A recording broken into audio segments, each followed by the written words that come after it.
Do want to take you out to this live image that we do have right now over Lebanon as we continue to follow the latest throughout the day here. The back and forth threats between Israel and Iran do continue this morning. Israel's prime minister threatening retaliation against Iran after Tuesday's large-scale attack that sent thousands of Israelis to their bomb shelters.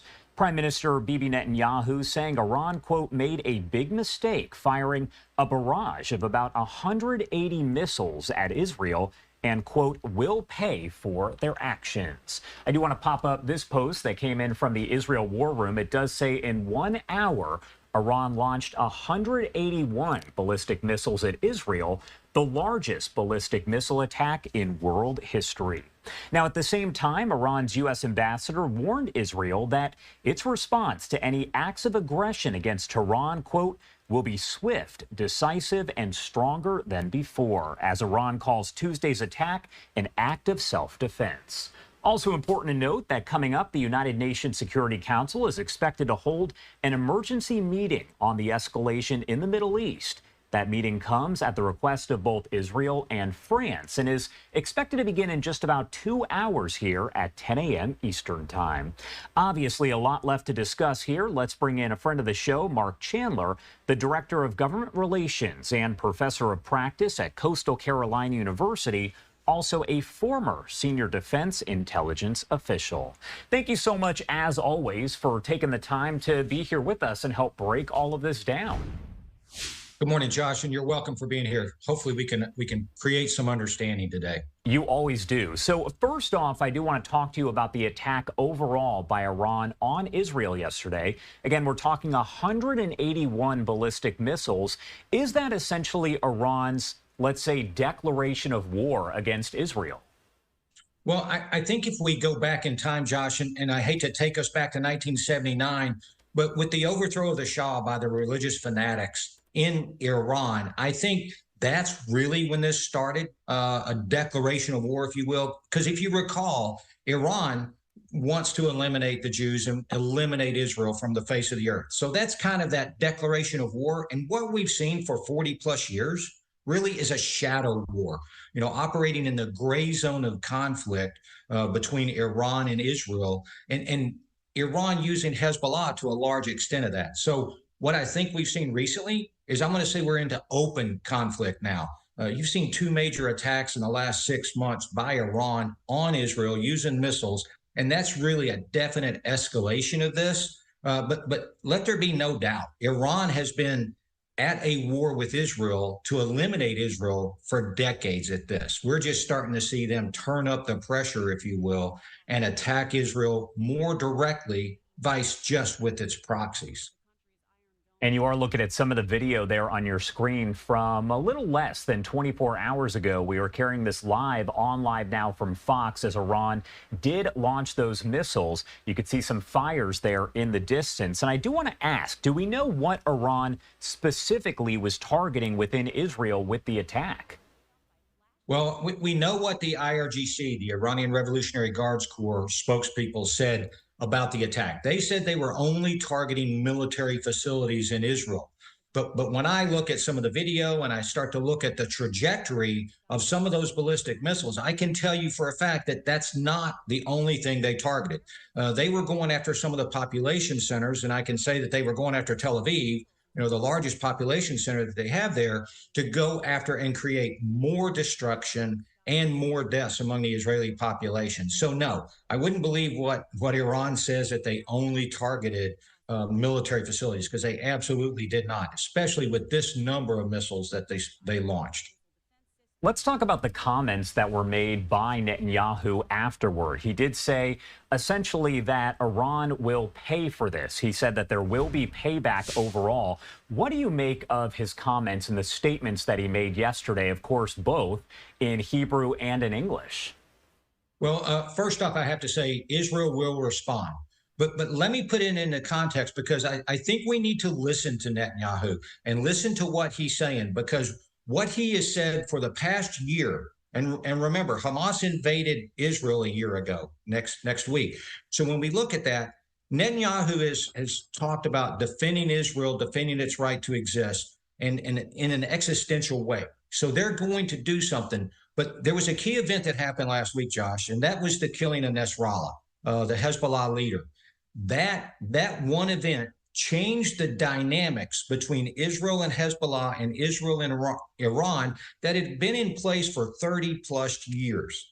Israel could have taken Nasrallah out at any point during that time. They chose last Friday. So what I think you're seeing is Israel's tired of war. They're tired of being the subject of being attacked by Hamas and then Hezbollah and Iran on top of that with the destabilization. So with that dynamic in place, I think if we look at anything as a value judgment or comparison in the last 30 years, we're going to be off. And I think Israel is starting to say they have had enough at that time. And Netanyahu's made that statement.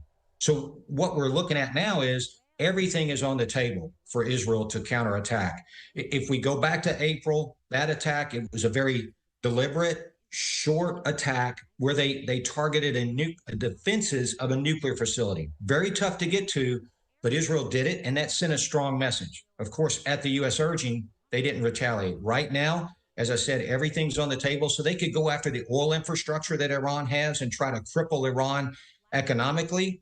They can go after the nuclear targets, such as Natanz and Esfahan areas, where the nuclear weapons development is taking place inside Iran. Those are very hard targets to get and would take a long campaign to really get into those deep and buried targets that they have right there.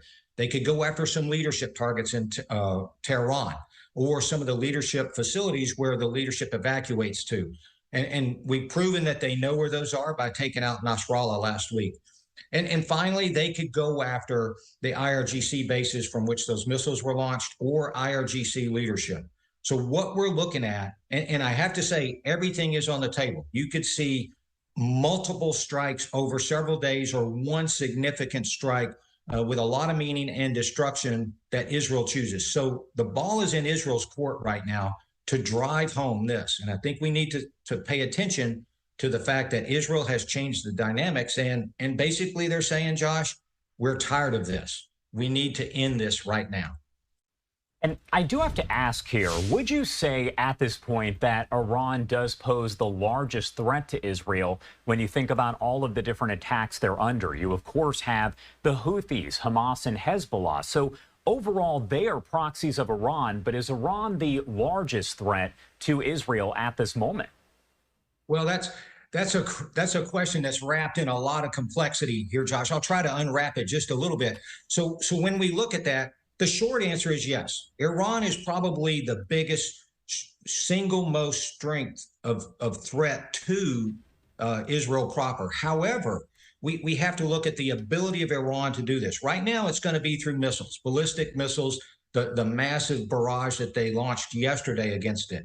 In the past, for any ground operation, Iran has been able to use Hezbollah and their missiles of shorter range, their rockets, and then even a ground force that's right there a threat to the northern border of Israel. What happened in the last several weeks is Israel has dismantled part of that Hezbollah. There's no more leadership. They've decapitated that. And now they've gone in there and they've really taken out a lot of the offensive capability. So Iran actually has lost part of its ability to conduct attacks by using Hezbollah. Now, you talked about the Houthis, excellent point. The Houthis have launched some missiles also against Israel, so we're looking at that.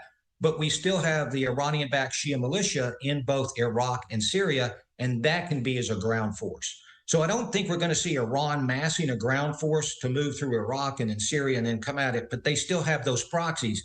But more importantly, Iran has thousands of ballistic missiles. They're one of the most largest proliferator of ballistic missile capability in the world. So they can bring to bear thousands and overwhelm Israeli defenses and hit those population centers. So yeah, they're the biggest threat, but it's a nuanced capability that you're going to see Israel is it has to defend multiple fronts still at this time. And so much to discuss, but Mark Chandler, thank you so much as always for taking the time to be here with us and help kind of break it all down. Anything else you want to add about really any of this before I let you go? Well, Josh, yes, I do. I think, as I talked about, the dynamics have changed in the relationship between how Hezbollah and Israel are going to interact, and Israel and Iran are going to interact. But that leads to a broader change in dynamics across the entire Middle East spectrum. And I think right now we're at a slippery slope. Israel's going to respond. And as I said, everything is on the table. However, when they respond, the U.S. can likely be dragged down into this because Iran also wants to eliminate the United States. We look at death to America chants. So we start to see this slippery slope slide where the U.S. must get involved. We're putting more forces there to help defend Israel. But at some point, someone has to send a strong message to Iran. If not, and if we don't stop this aggression and this escalation that Iran is causing at this time, you're looking at years or decades more of bloodshed that's going to take place with no one really pushing back on this. So we're on the precipice of a potential regional war here, Josh. All right, Mark Chandler, as always, thank you so much for joining us and breaking it all down. So many developments here, so I know that we'll have you back on very soon. All right, you're welcome, Josh. Good luck covering it today. It's very complex. Thank you very much so.